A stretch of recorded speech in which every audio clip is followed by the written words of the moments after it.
Welcome back to WION World is One. You're watching Speed News with me, Vidur Kathuria. Let's get started.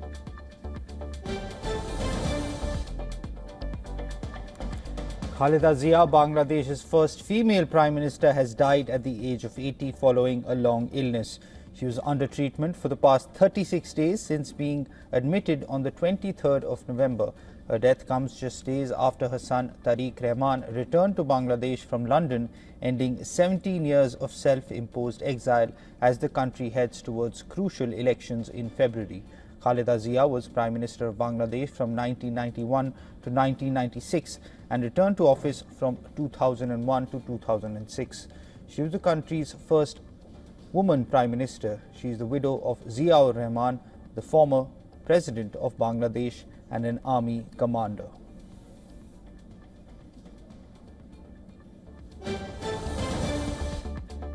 US President Donald Trump has warned Hamas he would have hell to pay if it did not disarm quickly. The US President made the comments as he met Israeli Prime Minister Benjamin Netanyahu in Florida for talks on Monday. Speaking at a press conference, Trump also downplayed reports of tensions with Netanyahu over the second stage of the Gaza ceasefire.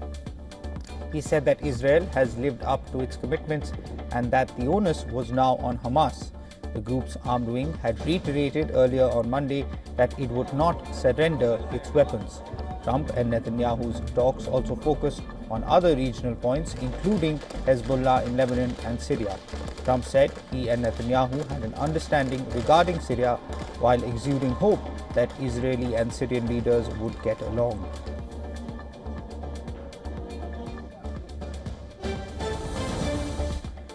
President Donald Trump will receive Israel's highest civilian honor in 2026 after Prime Minister Benjamin Netanyahu announced on Monday that his country will break with decades of tradition to recognize a non-citizen. Speaking after his meet with Trump, Netanyahu said the move reflected overwhelming sentiment in Israel in appreciation of President Trump's support for the country.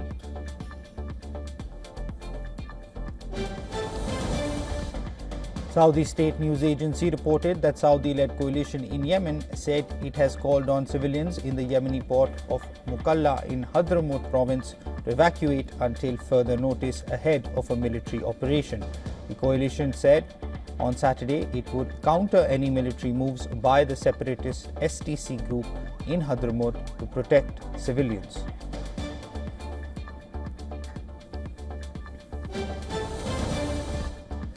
According to reports, Bangladesh High Commissioner to India, Riaz Hamidullah, reached Dhaka overnight following an urgent call from the Foreign Ministry amid visibly strained bilateral ties.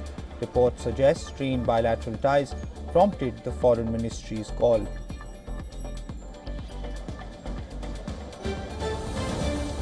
The US military said 2 people were killed in a strike on an alleged drug smuggling boat in the Eastern Pacific, bringing the total killed in Washington's campaign in the region to at least 107. In a post on X, US Southern Command said intelligence confirmed the vessel was transiting along known narco-trafficking routes in the Eastern Pacific and was engaged in narco-trafficking operations, adding 2 men were killed. The post included a black and white video of the lethal kinetic strike on a small boat with what appeared to be 2 explosive flashes and flaming debris visible. Since September, the US military has carried out at least 30 strikes on what it says are boats used to smuggle drugs to the United States. While majority of the attacks occurring in the Eastern Pacific, some have also occurred in the Caribbean Sea. Russia accused Ukraine of trying to attack President Vladimir Putin's residence and vowed retaliation. While Russia provided no evidence, Kyiv dismissed the charge as baseless. The angry exchanges between the warring sides included a statement by Russia that it was reviewing its stance in negotiations in response to the attack. It dealt a new blow to prospects for peace in Ukraine. President Donald Trump criticized an alleged Ukrainian drone attack on Russian counterpart Vladimir Putin's residence, saying he was angry when Putin told him about the attack.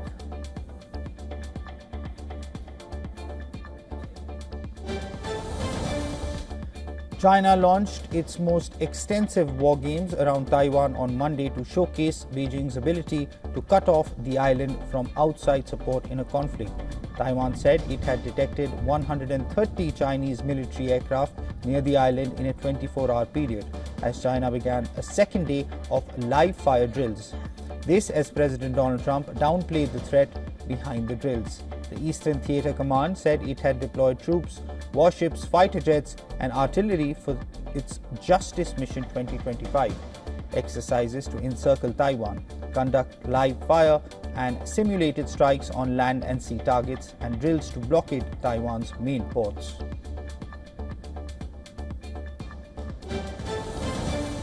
US President Donald Trump said on Monday he was not concerned about China's military drills around Taiwan. In an apparent reference to China's military action towards Taiwan, Trump told reporters he does not believe she is going to be doing it.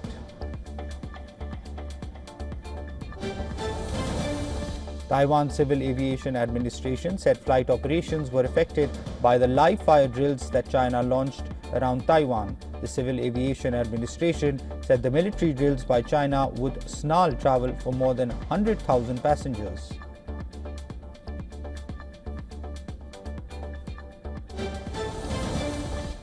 China has lodged strong protest over the demolition of Panamanian monument honoring China's contribution to the Panama Canal.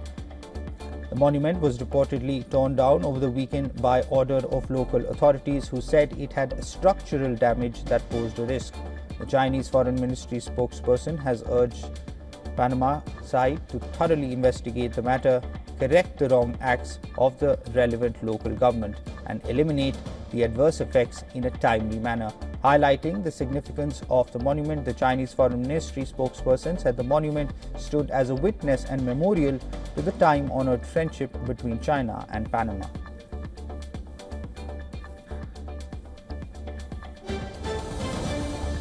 North Korean leader Kim Jong-un toured a factory making new multiple rocket launchers and hailed the weapons system's ability to annihilate the enemy. Kim's visit to the factory was reported a day after Pyongyang said it had carried out a test fire of 2 strategic long-range cruise missiles in a show of combat readiness against foreign threats. According to the state media, Kim was accompanied by top officials from North Korea's missile program. Kim said the new weapon system would serve as his military's main strike means strategy should conflict break out on the peninsula.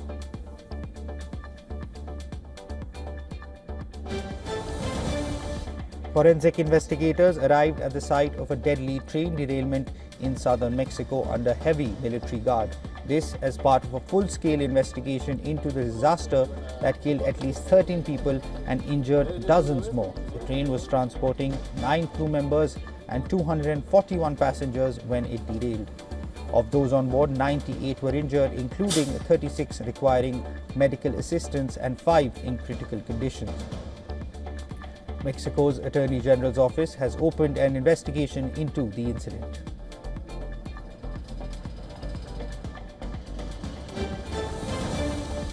PTI founder and former Prime Minister Imran Khan and his wife Bushra Bibi have reportedly filed separate appeals before the Islamabad High Court challenging their conviction in the Toshakhana 2 case. The appeal follow a December 20th verdict by a special court that sentenced both Imran Khan and Bushra Bibi to 17 years imprisonment in connection with alleged purchase of a Bulgari jewelry set.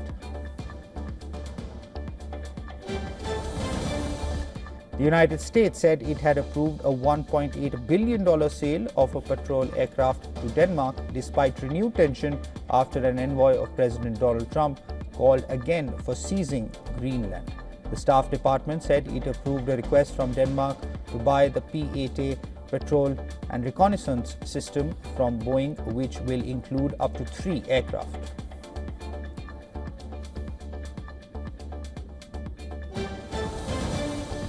In Maharashtra, BJP and Shiv Sena have finalized seat-sharing pact for Mumbai civic polls. The BJP will be contesting 137 seats and Shiv Sena will be fielding candidates in 90 seats.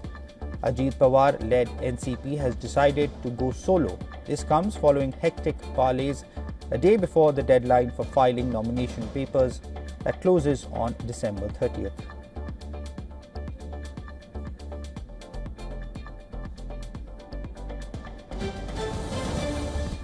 A group of Peruvian shamans gathered on a beach in southern Lima to perform their annual New Year ritual. Peruvian shamans delivered predictions for 2026 that included the fall of Venezuelan President Nicolas Maduro and a serious illness for US President Donald Trump.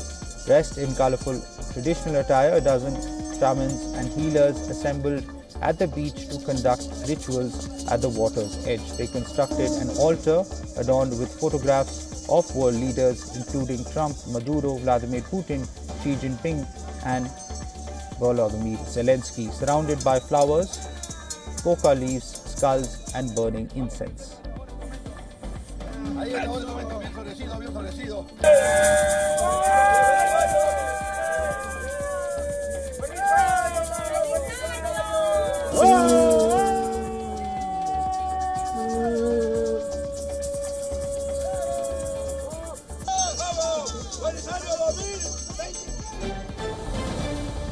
Worshippers honored the Afro-Brazilian sea goddess Yemanja with the traditional procession on the iconic Copacabana beach as part of year-end celebrations. Devotees participated in the annual ritual, offering flowers, letters, alcoholic beverages and beauty products as gifts for the sea goddess, who they believe will bless them in return. Drumming, singing and dancing accompanied the tradition, culminating in prayers for peace and prosperity in 2026.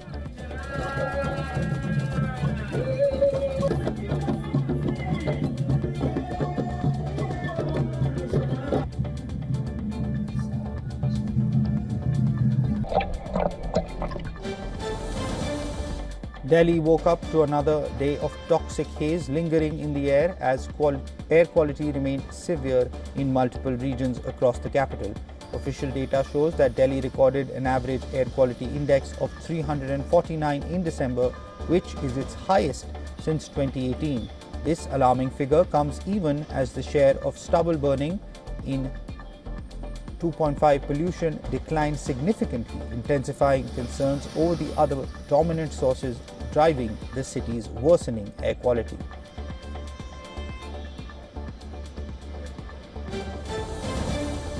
In the US, winter weather continues to complicate travels for Midwesterners. The storm system brought blizzard conditions, treacherous travels and widespread power outages to parts of the Plains and Great Lakes on Monday. State troopers reported dozens of crashes during the storm, including one that killed a person.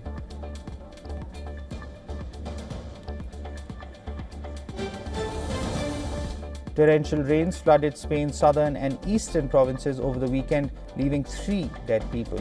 Overflowing riverbeds swept away cars and motorcycles as authorities warned residents to stay indoors.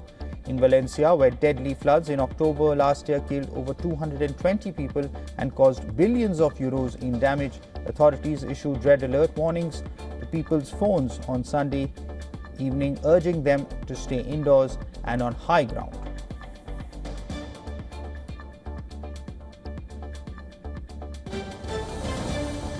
The bodies of 2 men and a woman were found in Panticosa, an area in the northeastern region of Aragon. This after an avalanche occurred on the Tablato Peak in the northern Spanish region of Aragon.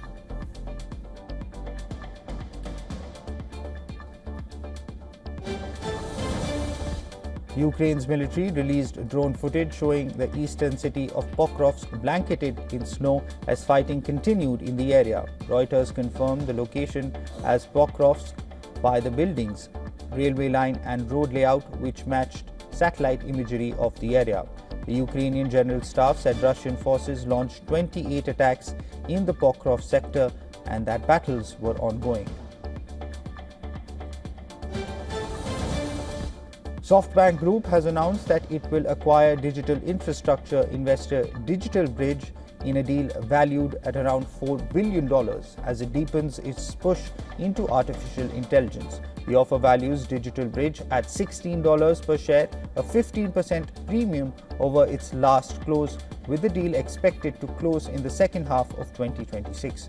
The acquisition expands SoftBank's exposure to data centers, cell towers, fiber networks, and edge infrastructure, sectors critical to AI computing demand.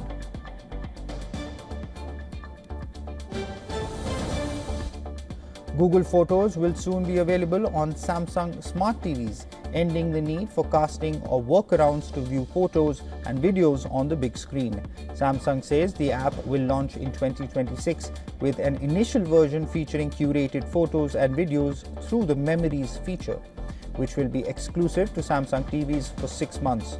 Users will need to sign in to their Google accounts to access their photo libraries directly on their televisions. Samsung also plans to add AI-based features later, including photo templates, image generation, editing tools, and style-based remix options.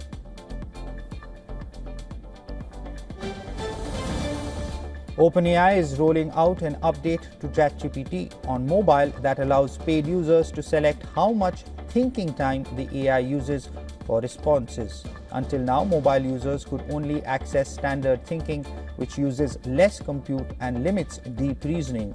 The update brings the same standard and extended thinking options available on desktop to mobile.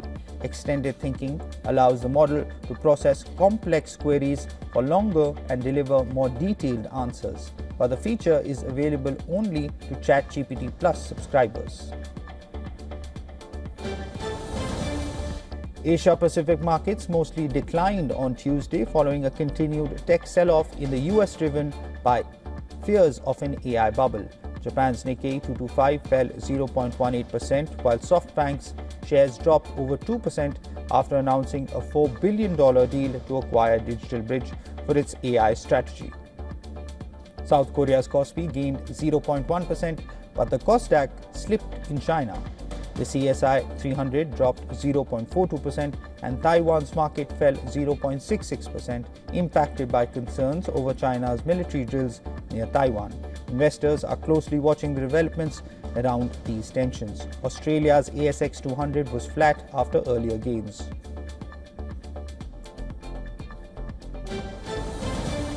Oil prices eased slightly on Tuesday after rising over 2% the previous day, driven by fears of supply disruptions linked to the escalating Russia-Ukraine conflict. Brent crude futures for February delivery dropped 21 cents to $61.73 a barrel. The retreat followed a significant correction in precious metals like silver and platinum. Geopolitical uncertainty, including Russia's accusations against Ukraine and US tensions with Iran, continued to stir market volatility. Additionally, traders are bracing for possible oil price cuts from Saudi Arabia in February due to oversupply concerns.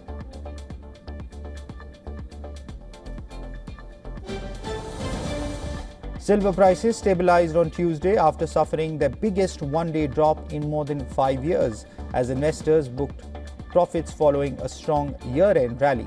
The metal held above $71 an ounce after plunging 9% in the previous session, while gold was little changed, near $4,340 after a 4.4% fall. The sell-off was driven by technical signals showing prices had risen too fast, with thin holiday trading amplifying the move. Despite the pullback, both gold and silver are still on track for their best annual gains since 1979, supported by central bank buyings, ETF inflows, and US Federal Reserve rate cuts.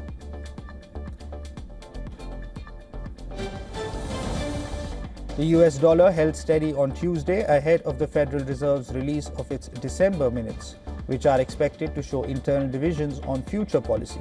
The dollar has faced a tough 2025, with the euro and pound rising to their highest levels since 2017. The dollar index is set to drop 9.6% for the year, its biggest decline in 8 years, as market expectations of future Fed rate cuts weigh on the currency. Focus is on the Fed minutes, with traders anticipating more rate cuts in 2026. Meanwhile, the Japanese yen remains flat despite 2 rate hikes from the Bank of Japan. The Australian dollar surged 8% in 2025, marking its best performance since 2020.